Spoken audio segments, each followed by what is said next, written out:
Good morning. It was my pleasure here at the sixth International Workshop on Lung Health to coordinate a group of future leaders in respiratory infections coming from different countries in Europe to develop new strategies and new clinical and translational studies on hot topics in respiratory diseases.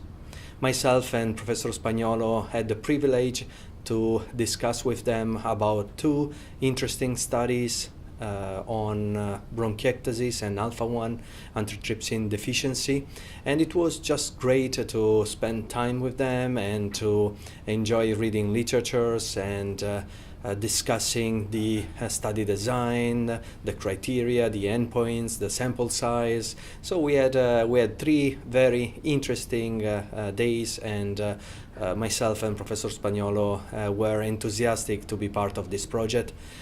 This is not new for the lung health, because I think it's the third year we are involved in this kind of project. And the good thing is that usually after the Congress we keep in touch with all these colleagues from different countries.